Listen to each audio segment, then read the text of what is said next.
reached out to, Kayla, particularly the teachers. You know, I've been a lifelong student myself. I've had children and now I have grandchildren. And I've witnessed the challenges of, particularly, you know, these last 6 months with the COVID pandemic, of, you know, the challenges of being in schools and being teachers or being parents at home. And it's just raised my consciousness of the incredible role that teachers are playing.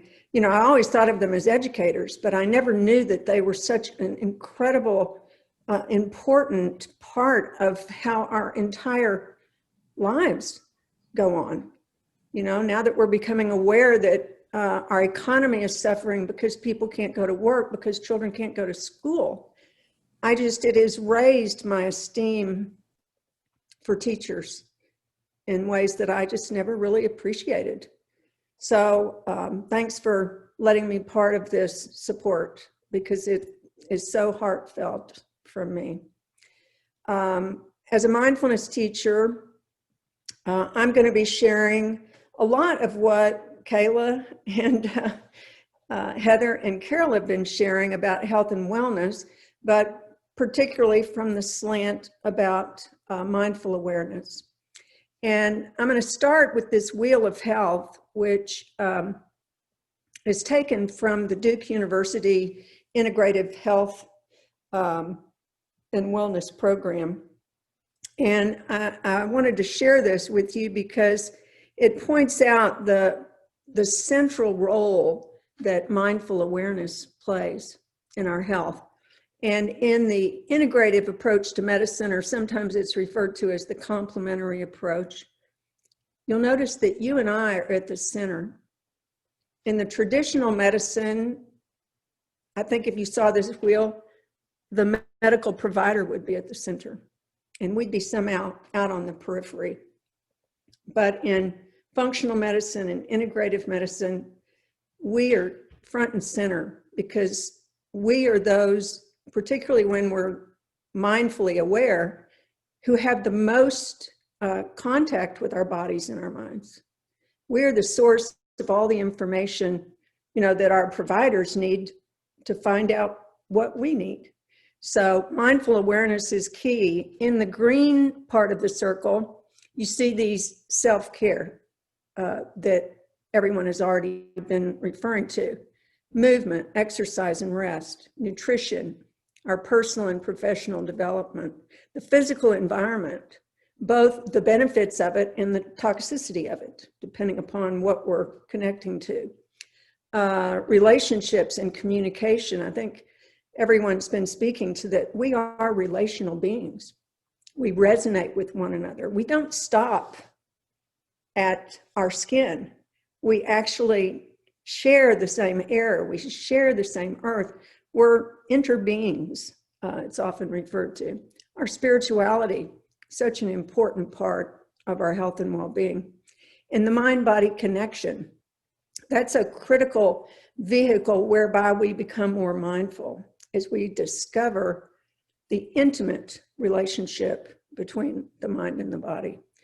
And then on the outside of the wheel, you have your interventions, prevention, which, you know, Carol and Kayla have been talking about so much with the nutrition as a means to prevent illness, not only cure it, but prevent further illness. And then at the times when we need to have intervention. And then our professional care, which can come from conventional practices and complementary approaches. So I just thought that's kind of a nice way to start getting an idea of how important mindfulness is. Now, I'd also like to just give you a practice right off the bat, because I'm going to grab a shawl. I'm so cold in my house right now. I feel like my voice is shaking. So just a minute, I've got a shawl over here. I've been freezing too.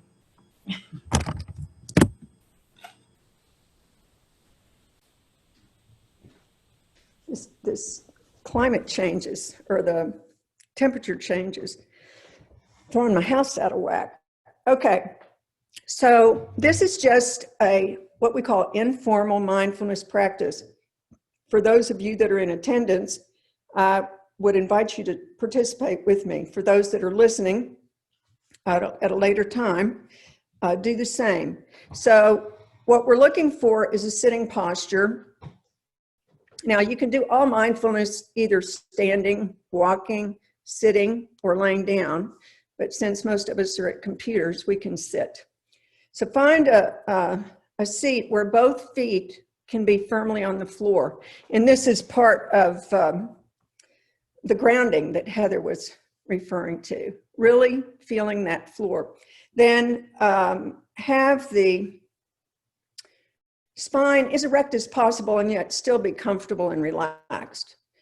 And the reason for that is we're more alert and awake when we're upright.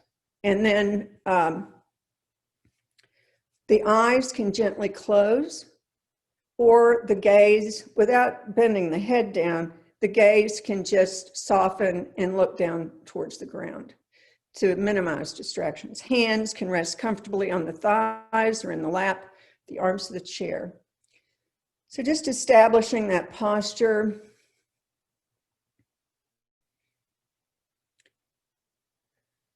And noticing, particularly if the eyes are closed, noticing that we have this capacity to be aware that we're sitting. We can feel and sense the shape of the body.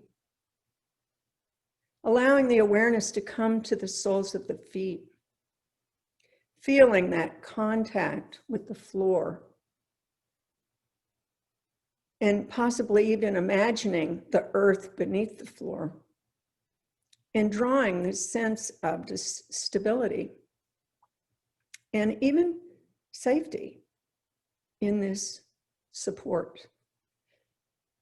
And then moving the awareness, the attention up the back body to all those touch points between the body and the surface you're touching. And just noticing, you may feel the weight of the body. You may feel a variation in temperature, pressure. You may be aware of internal sensations, areas of tenderness, tingling. You know, there's so many sensations arising in the body at any time. Just tuning your attention into that, knowing that you're actually embodied in this moment. Then the invitation is to bring the attention to the sensation of the breath. As the breath moves in and out of the body, maybe just 3 full breaths. I prefer that we breathe through the nose and then release the breath through the nose. And just follow the full in-breath, noticing the pause and the full out-breath. Just a few times. Inviting that energy with the in-breath and the calm or release of tension with the out-breath. And then letting the breath and the body kind of take the back stage right now and becoming aware of the nature of thoughts. Not so much the content, it's just how much thought is going on in the mind right now. Is it a waterfall of thoughts, a pinball machine, or is it just a quiet trickle of thoughts arising and moving through? Just noticing what's here now in my thoughts. And then shifting to the emotional tone that may be present. There may be some actual definable emotion. You may be sad. Maybe you've got some news this morning that still there's a sense of sadness. There may be joy from having such a beautiful day out there. Just whatever emotional tone may be present, just acknowledge that. What's here in this moment? Just taking stock of the body, the breath, the nature of the mind state, and the emotional state. And if the eyes have been closed, you can open them. Just tune in to any shift that may or may not have occurred from when we began this brief 3-minute breath practice. And as we finish it, just noting the quality of the breath, the nature of the body. And generally, especially with practice, you'll find that this is a way to actually reset the nervous system. It's like having a reset button where you bring your attention fully to the body. You appreciate what state you're in the mind and in the heart. And just showing up and being with what is in the moment can be grounding. It can open us up to wisdom that we might not have noticed had we stayed rushing through our day. One of the things you'll find in, well, let's do the next one. This is an even more abbreviated practice, and you can do it on the fly, anytime, anywhere. 2 feet, 1 breath. It's simply, again, if you have the opportunity to close the eyes, do so. And you just bring your attention. You have this capacity to direct your attention into the feet, 1 foot at a time. Really feel the sensations, that point of contact, the touch of each foot. And then take 1 full breath.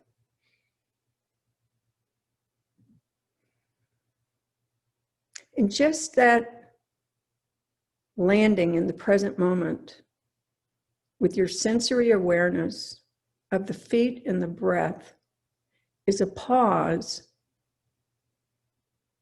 that you can, respond to whatever is facing you in this moment, because you've connected and grounded with the body.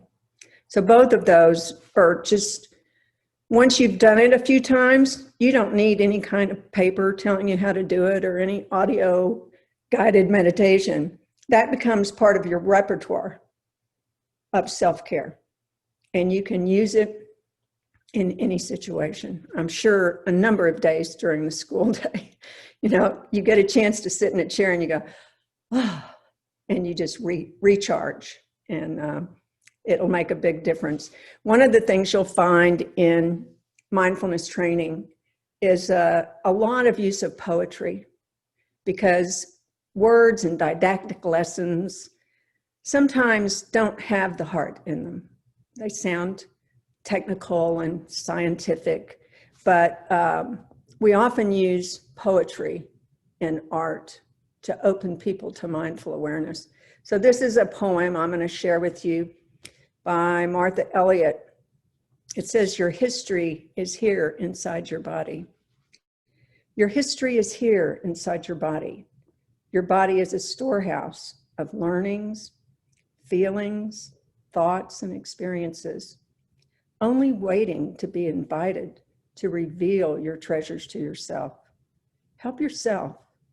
As you let the learning emerge and take shape, you can appreciate the wisdom of the body, each cell alive with spirit, emotion, and intelligence, ready to help you at any moment, always with you and for you." So that's just a beautiful reflection on just how much we have available to us in this body. And as you become more mindful, just like I think it was Heather that was inviting us to love ourselves, you become more mindful of all there is to love and all the resources that we have. So I encourage you to do that. Now, given sufficient time today, I'll try to get through everything. I'm going to give you a definition of mindfulness. And believe me, there's definitions all over the place, but it's kind of slippery. Mindfulness, really, you learn by experiencing. And once you've tasted of mindfulness and you've had some experience with it, you just know what it is. You don't need a written definition, but I'm going to give you some. We're going to learn the importance of practicing mindfulness. What are the benefits associated with it? And then we're going to taste and practice largely informal, brief practices, but it'll give you a real sense of, oh, okay, that's mindfulness. And it's a beginning of a lifetime of journey with mindful living. So this is one of my favorite little cartoons. As you can see, the title is Mindful or Mindful. And this kind of unisex human is walking the generic dog in the park. And if you'll notice, the human is not present to the park. There's no reference in the mind that they're seeing the beauty of the trees, the sun, attentive to their companion, the dog. No, their head is filled with the to-do list, the worries from yesterday, the worries about tomorrow. It's just chocked full like a pinball machine. And they're oblivious to where they are in the present moment, as opposed to the dog, who I guarantee every sense in his body is alive and awake. He's smelling all the other dogs that have been in the neighborhood. He's, seeing, obviously, the environment. He's seeing the trees and the sun and probably the other dogs in the park, and that tail, if it was a video, it'd just be wagging. But he's here, or she, present in the moment, awake to all his sensory data that's coming in, as opposed to the human. And I think most of us have been there and are there very frequently. We're in the future and the past, in our mind, this virtual reality. We're like the director, the editor, the star of the show. It's all about me. And unfortunately, and particularly in the times we're living, it's usually got a highly negative bias to it, which plays havoc with our nervous system and ultimately our health. So this activity load that we're all engaged in leads to stress and mindlessness, which is what's going on with this person. They're lost in this virtual reality as opposed to the present moment. But the key to managing this stress is learning to balance our doing with our being. We rarely are present, unfortunately. And we're usually in this race to do more. We're not even present with what we're actually doing. It's like, I think, eating, since we've been talking about nutrition. How many meals have you had where you sat down and the next thing is your plate's empty? Because you're just doing the eating, but you're not present with it. You're not savoring your food. You hardly even notice that you ate. So we're going to learn a little bit more about mindfulness and how to be more present in our lives to balance this doing and being. John Kabat-Zinn, I think this is where I talk about him. He is the founder, really, or the father of Western mindfulness. He developed the mindfulness-based stress reduction program, which is this gold standard to teach mindfulness. And it's the program that's used by virtually all of the research that's been done to determine what actually is going on in the body with mindfulness and to document the benefits of it. His saying often is, we're called human beings, but we'd be better named human doings, because that's what we're really doing. We're just always busy, we're rarely being. And I thought that was kind of cool. But so what is mindfulness? It's a natural human capacity. We've already got it. We have everything we need, but we just aren't aware of it, or at least not consistently. But this is a capacity that we can draw upon at any time. And it's awareness. Just like in our little 3-minute breath, I said sitting knowing that you're sitting. We have this awareness to even feel our bodies in the present moment without looking. We can tell because we're aware. It's this capacity to see things as they are. Even without sight, we can feel what is. Rather than focusing on what we want to change, what we wish would happen, or what we regret would happen, we meet what is with a level of curiosity and attention and friendliness, instead of the more often fear and anxiety. Jon Kabat-Zinn's definition, which has been used for 40 years, is mindfulness is awareness. And it's cultivated. It's just like, our muscles. We've been talking about physical activity and how important. Our muscles don't function at their optimum capacity without cultivation. We go to the gym, we go out to walk, we ride our bikes. We have to build our muscles. And the same is true for the muscle of attention. It's a part of the brain that gives us the capacity to pay attention, but we've got to use that part. We're often referred to as the ADD nation. And I'm sure as teachers, you all know the challenge of students with ADHD, and I don't know what all the labels are for it, but they simply don't have the capacity to direct and sustain attention. And mindfulness can be a great resource to develop that. I know there are some legitimate physiological limitations that people have, but more often than not, it is a muscle that can be developed. So he's cultivating by paying attention on purpose. This is the point of intention that I think Heather referred to. We have to intend, and this is, I guess, a human capacity to set our intention to establish our purpose in sustaining an activity. So we use an intention in the present moment, right here, right now. But we bring a non-judgmental attitude and an attitude of acceptance. These are key. When we get into that judgment, we get into the head and we get into all that, ruminating. If we don't accept it, if we're always struggling with what is, we're just fanning the flames of our suffering. So mindfulness can make a huge difference. So just in summary, the three facets, or I like to call it pillars: intention, to be awake and aware; attention, focusing on the present moment; and attitude, being open, accepting what is, not that we have to like it, but it is here. And the only way through it is to start by recognizing it, and then non-judgmentally. Now this is a photo of the view from my home, a sunset on the lake.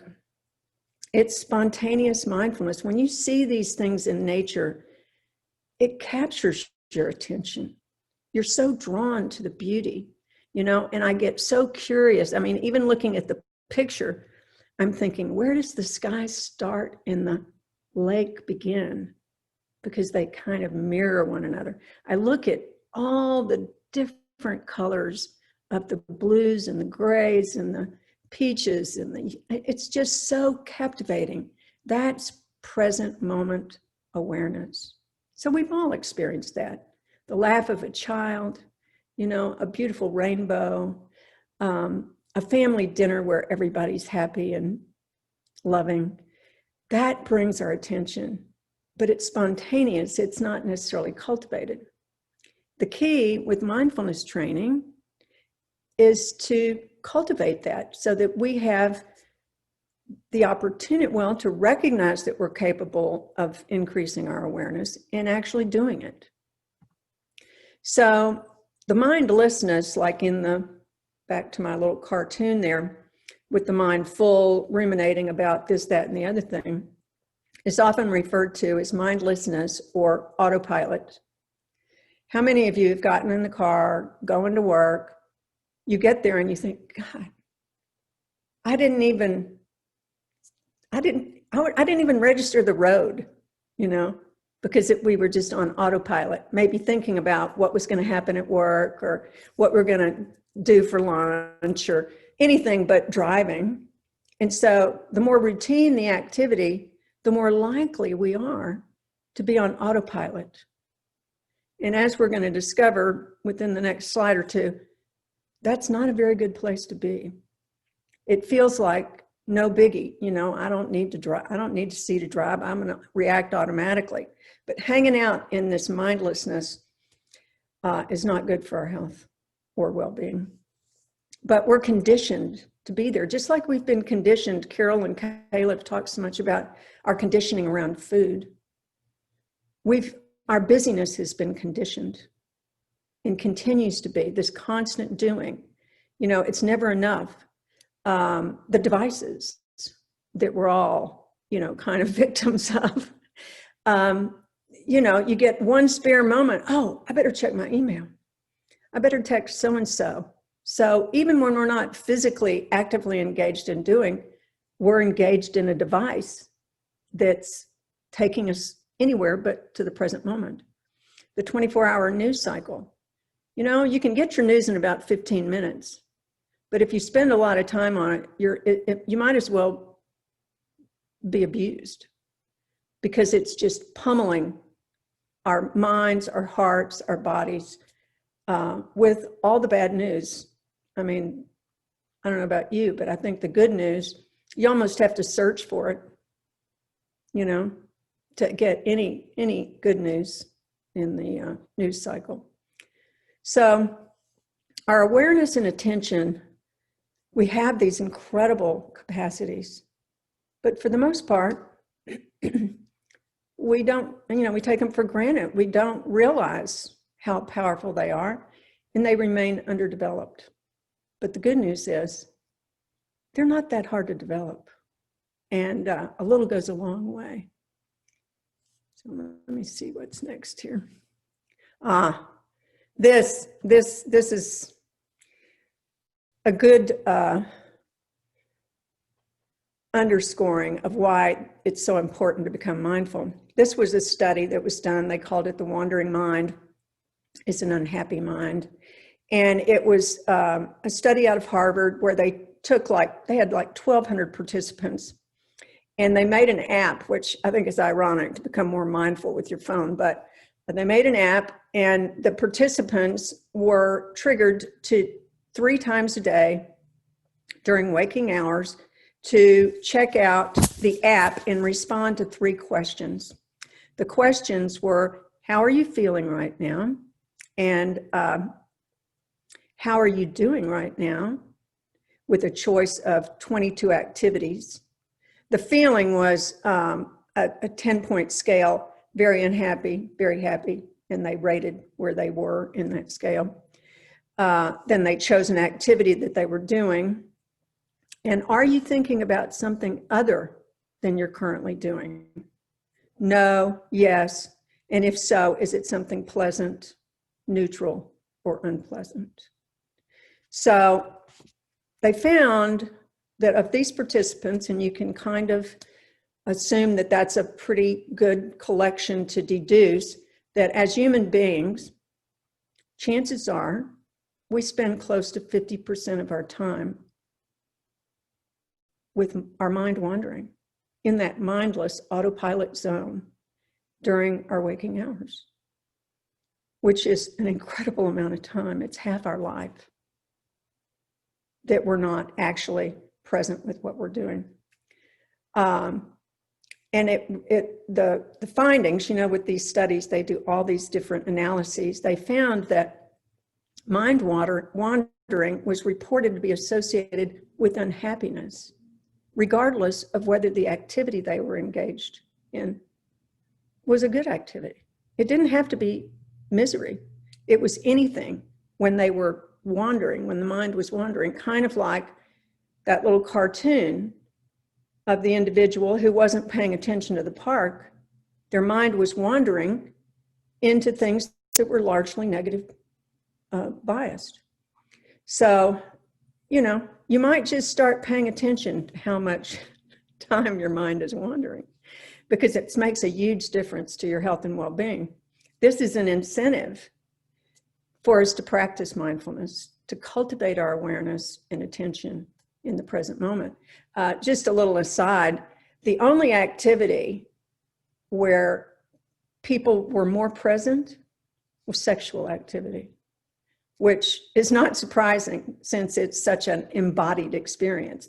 You're so tuned in to the sensory experience. So maybe we all need more sex. I don't know, but it's one of the ways that we become more mindful. Now, it's not that we want to cease wandering altogether. We're never going to stop thinking. And often people come to meditation thinking, oh, I've got to clear my thoughts. No. What we have to learn to do, what mindfulness is teaching us to do, is to be with what is in the present moment. So we can ground like we did in our 3-minute breath. We ground in the present moment physically, and we can actually, be aware of our thinking. We don't have to push it away. We can become a witness to the mind rather than being captivated and held up in the mind. And, this takes some time and practice, but it makes such a huge difference. Some of our mind wandering actually is wonderful. Our creativity can have kind of a free rein. We may arrive at a solution to a problem that that's been kind of eluding us.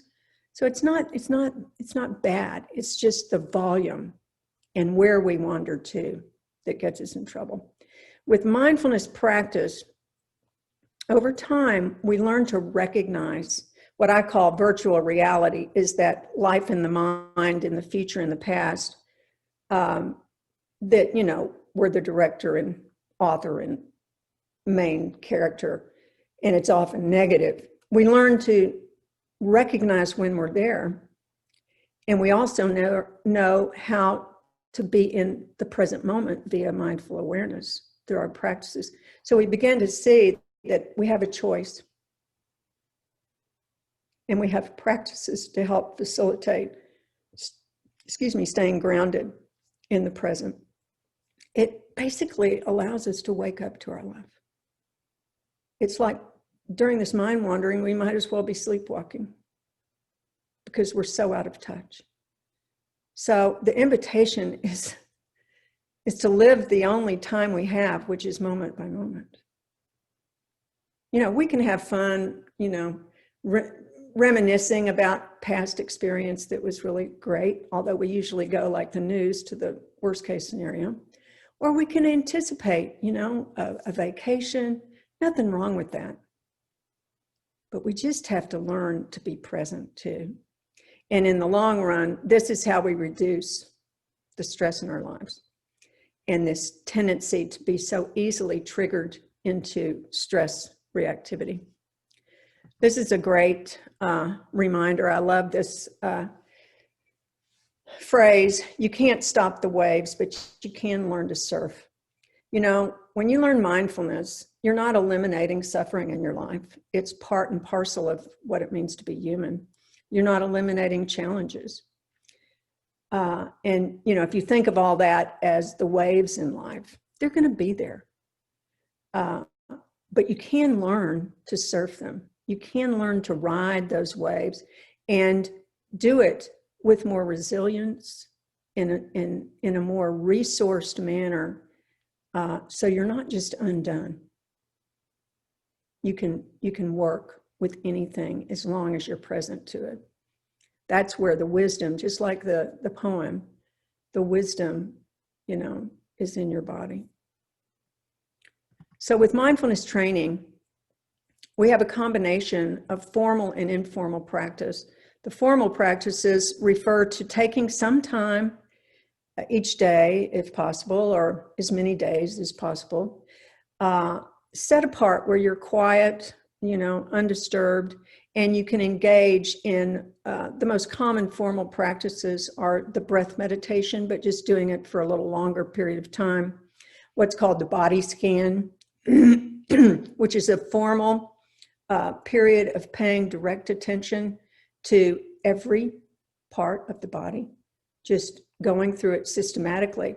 And in doing these things, it's building that muscle of attention, and it's connecting us to our body. Over time, I've been practicing now for over 15 years, and most of the time, my awareness of my sensations in my body is right there. It's just, I can immediately feel my feet. I can feel my seat. It's not distant. It's right here. And you can just, it's like having a lens where you can expand, what do they call that? The wide angle. You can feel the whole body, or you can zoom in and feel, well, what's going on with that right foot? You really get this facility to be present to your body with this capacity to pay attention and this willingness to be with what you find, accepting it. Again, it may be, you're concerned about something you're feeling in your abdomen and it raises some worry. But being with it is the path through which we have a chance of better understanding it. And this is a key element in how we work with our health professionals. If we've been fully embodied, when we go to speak with our health professional, we can speak with authority about what the symptoms that we've been feeling are, where they're located, how often we feel them, what our gut sense is that it might be related to, because we can look at our lives and what we've been doing. Like Kayla was talking about the heavy duty bike riding. Well, she knew exactly why her body was hurting, because she had pushed beyond what her body really was ready for. So, it's not only a way to get more joy out of life, more happiness, which is what we really want, but a better understanding. We become, like that image I showed you in the first slide, we're the central piece to health and well-being. When we have direct knowledge of our day-to-day, moment-to-moment experience, we're as informed as you're going to get. So we can be that, co-creator of our recovery plan, and maintenance plan for our health. Like Carol was saying, if the food doesn't agree with you, pay attention. Don't just keep eating it because someone said that's good for you. Reclaim, the power that we have to be good stewards of our body. So the benefits of mindfulness, well, they're really amazing, and they're just being racked up in research. It's not a panacea. It's not going to eliminate physical and emotional problems. That's part of being human, but it will give you more resources to manage them. And, like some people have to live with chronic pain. Mindfulness is huge in helping you learn to be with it and reduce the suffering that you experience. But just as a list here, there's been proven, all of this is documented with research, decreased physical and psychological distress, enhanced mental health and functioning, increased emotional regulation. That's huge. The events happen and you can feel the stress rise, you can feel the emotion rise, and then you can be present and ground. And it gives you a window of resilience so that you can stay present and manage whatever is required in the moment. You can decrease anxiety, depression, worry, and rumination. You can reduce the incidence of addictions, whether it's drinking, smoking, overeating. There's just a million of them. And most of these addictions we're driven to, just like y'all were talking about addictions with our body, about wanting to be thinner, addictions with food. Most of these are what we call maladaptive coping strategies. They're really ways that we're trying to use to feel better. But the problem is they're maladaptive. They may numb us out from the stress that we're feeling, the pain that we're feeling, but then they create their own set of stresses. So the stress that drove us to them actually grows because we're adding to the list of stressors, which ultimately leads to physical breakdown. And, you know, at some point, you have to be willing to go back all the way to the original stressor, you know. There's a poem that talks about mend my life. You know, we have to do that at some point. We can't keep pushing into the addictive range, or, you know, we can kill ourselves.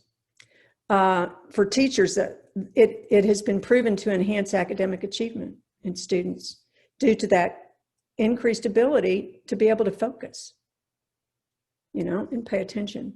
It improves social and relational skills. Reduction in aggression and problem behaviors in children. How nice is that? I don't know how much mindfulness in schools there is in this area, but I do know that around the country and around the world, there have been a lot of effective programs. You know, again, it's not a panacea, but these simple practices can make a huge difference. Reduce symptoms of burnout. Again, I'm sure an issue, you know, in teaching. Decrease in turnover rates, enhanced job and athletic performance. I was listening, it's been a couple of years now, to Tiger Woods being interviewed after he had his kind of return to winning at the US Golf Open. And they were talking to him, and he says, you know, the key to golf is letting go of the last bad shot. If you hang on, you know, your attention on the last bad shot, you're not going to be present for the next one. And you're just going to keep making the bad shots. So being able to let go of, you know, what didn't work instead of beating yourself up about it, and move into the present with your full attention. You see this in athletic performance. All of the top athletes are getting training in mindfulness because it works. It allows them to stay in the present moment, where that's the only point at which all of their training, their muscle memory, can show up. But if their mind's elsewhere, they can't really do it. Increased ability to cope with bullying at school. You know, it can build emotional resilience. And when you grow that love and acceptance for yourself, you know that you're not what they're calling you. You know, you don't believe it, you don't buy it, you're not as vulnerable to it. And then the other things, we're going to touch on compassion. You know, we can learn, you know, I don't know how easy this is for kids, but I think they're capable of doing this, that usually a bullier is hurting as much as they are. You know, you can cultivate this compassion. So anyway, there's tremendous benefits, needless to say. I'm going to try to move through this. Let's do another practice.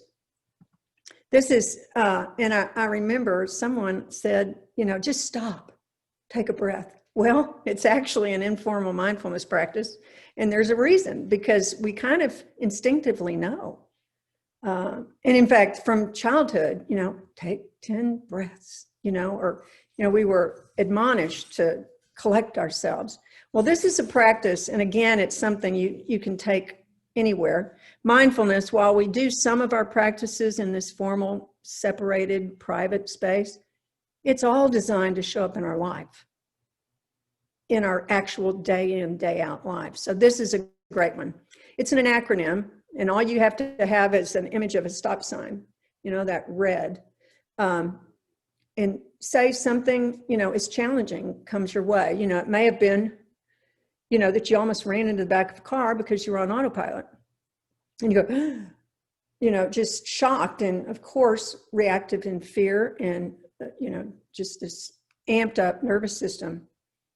You simply stop, actually pay attention to a full, and I think in this case, if you're just doing a full deep breath, open and observe to what's going on internally and externally. And in that moment, in that kind of reset, chances are you're able to proceed with some new possibility that you didn't or you weren't aware of when the incident happened. That's your history's inside your body. When we actually stop and tune in, often that's when there's room in the mind because our attention is in the body. That's when the wisdom emerges. We go, oh, okay, I can do that. So that's a great practice. This one, and we don't have to do it. I'm just going to describe it because it's in the handouts. It's called urge surfing. And this is something that you can use to cope with cravings and addictions. All urges are temporary. It's just, can we wait them out? Can we ride them like the wave? That's why it's called surfing. You know, the urge, and it's strongest at the crest, and then it drops off. So what the mindfulness practice is to, again, locate the sensations of craving in the body and get very curious. In a sense, occupy these moments of the urge by paying attention to the body. Tuning in, what do I feel? Is it hot? Is it cold? Is it numb? Is it tingling? Sharp, dull pain, tightness, and ease? Sometimes it'll be both. And you can find that ease and really tune into that. And then notice what happens. Do the sensations intensify or do they diminish? Do they travel? Do they change? And again, it's something that takes practice. But if you're trying to break a habit, you know, if you're trying to quit, say, you know, eating a particular food or snacking more frequently than is probably healthy, you can learn to recognize the urge and just stay with it. Ride it out by paying attention to the body. And notice that it actually goes away. You don't have to go take a Xanax, or you don't have to feed it. You know, you don't have to go and do the eating. But especially in the beginning, it takes some, you know, it takes some work, but it works. And they use this a lot in serious addictive behaviors and find great success with it. I'm trying, when do I need to end, Kayla?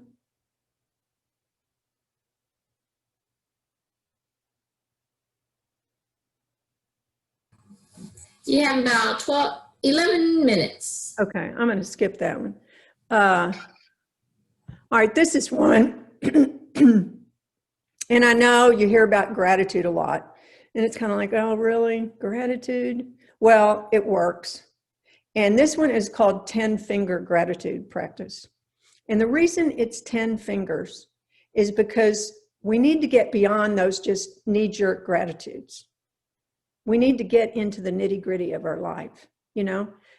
Each day, thinking of things that you can be grateful for, you know, in this day, you know, and it may be simple, like the spider lilies are blooming right now. I don't know if y'all like spider lilies, but, you know, I'm grateful for spider lilies because they just come once a year and they're so beautiful. It brings joy to my heart, you know.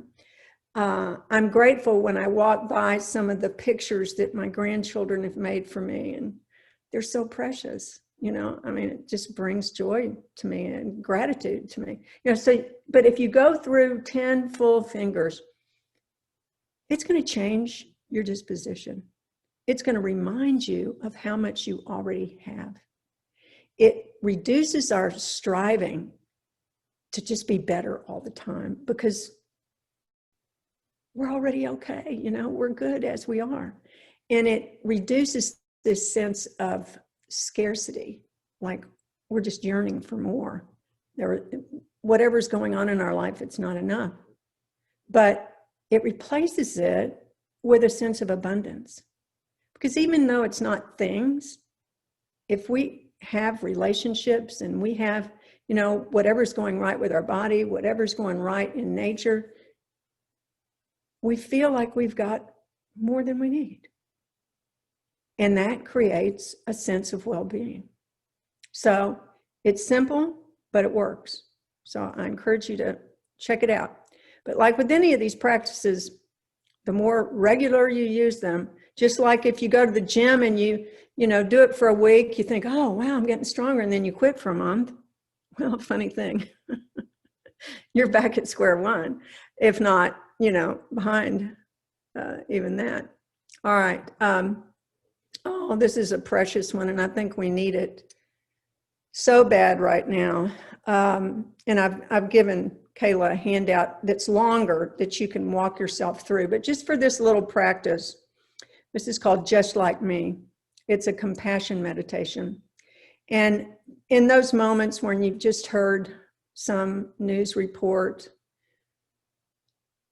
of that whole, divisiveness, one group against another group, and you're part of one of them, and you're feeling the anger rise towards whatever group you're not with, take a few breaths. Just tune in to the body and the breath. And particularly with the exhale, just invite that tension that's growing in the body to release with the exhale. It's a powerful way to release tension. And then say to yourself, just like me, this person has known pain and suffering, or this group of people has known pain and suffering. Just like me, these people want to be happy. And just like me, these people want to be loved. Connecting with our common humanity. And just for the moments we can capture, not tuning into our differences and tuning into our common ground. Doesn't mean we're going to jump in their boat, but we're just not going to be as strongly and adversely reacting. Because when we let that go unchecked, I guarantee it's harmful. It's harmful to our physical health. It's harmful to our mental health. It's harmful to our relations. So it's that simple to connect, just like me. This person knows pain and suffering. Humanize the people you have differences with. And just like Heather was talking earlier about feeling connected at a distance, it will foster that sense of relation, and it will soothe some of the anger and resentment that tends to rise in this period. This next one is a very similar practice. These are called heart practices, compassion and loving kindness. And these, we can't do much today, but this is a huge vehicle to transform your sense of caring for yourself and others, extending from loved ones to people you have difficulty with, to often this is done for all beings, because we're all connected. We're all on this earth. We're all breathing the same air, walking on the same ground. And the more awareness and the more connected we can know that we are, because we're just not aware of it, we respond totally different. I mean, it changes how you show up in the world. So this practice, and I'm just going to guide you through a brief little experience of it. And we're going to do this for ourselves, and you can choose a loved one. So sitting in that posture that allows for alertness and an open sense of the breath moving, the feet on the floor, drawing in that sense of the grounding of the earth. And bring to yourself a loved one. You might even want to visualize them. This could be someone you know currently. It could be someone who's died that you often have on your heart. It could be a spiritual being that you just adore. And you just say this for this individual. May you be safe. May you be free from anger and resentment. May you be happy and healthy. May you live with peace and joy. And if you're practicing this, you can say these several times for individuals. You can broaden it out to groups. But we'll close with doing this for ourselves. May I be safe. We can actually wish ourselves this safety. Sometimes it helps to put a hand or two on the heart. May I be free from anger and resentment. May I be happy and healthy. May I live with peace and joy. And I've given a handout with several choices of phrases. You can tailor them to fit what feels right for you. A lot of people, when they first do loving kindness, they think, oh, this is namby-pamby. You know, why would I do this? But trust me, it works. It changes it grows your heart. You become more sensitive and caring to yourself and to virtually everybody you meet. It changes how you connect and feel. And in this time when we're so separated and we're all dealing with loneliness, even when you can't see that dear friend, you can say loving kindness for them. And it knits you together in these invisible strands that are powerful. So try it. So in summary, mindfulness is a key. I mean, you might as well have a big brass, beautiful key to waking up to your life, which only occurs in the present moment. That moment's gone. Show up for the next. Show up for the next. That's where life's taking place. And awareness is cultivated. This mindfulness is awareness. It's cultivated with attention, growing this muscle of attention, setting an intention. You know, with each one of these little practices, you know, the way to get them into your life is to set the intention. Every time I get in the car, I'm going to do this.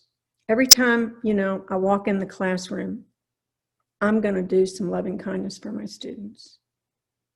When I hear, you know, a television station or something that is making you feel about another group, do a little just like me. Wind it down because it's not helping you. All of that agitation does nothing but turn you into them. You know, you just trade places. And remember, this isn't about stopping the challenges and difficulties of life. It's about being able to be with them. Learning to ride the wave because it will change. If there's one thing you learn in mindfulness, nothing's permanent, including our lives. And so every moment we miss, we don't get it back. So live. And then you'll be getting a resource handout, and there's tons of my favorite teachers. There's online resources, all of that. You could just go get on your device and surf and find tremendous follow-up to this little introduction because there's so much more. But I wanted to close with another poem. And this is by Donna Falds, who's a yoga teacher. And so she's very embodied and just really has an art for writing, and it's called Self-Observation Without Judgment. She says, release the harsh and pointed inner voice. It's just a throwback to the past and holds no truth about this moment. Let go of self-judgment, the old learned ways of beating yourself up for each imagined inadequacy. Allow the dialogue within the mind to grow friendlier and quiet. Shift out of the inner criticism, and life suddenly looks different. I can say this only because I make the choice 100 times a day to release the voice that refuses to acknowledge the real me. What's needed here isn't more prodding towards perfection, but intimacy, seeing clearly and embracing what I see. Love, not judgment, sows the seeds of tranquility and change. So you can take that with you. Thank you. Thank you, Judy. Mm-hmm.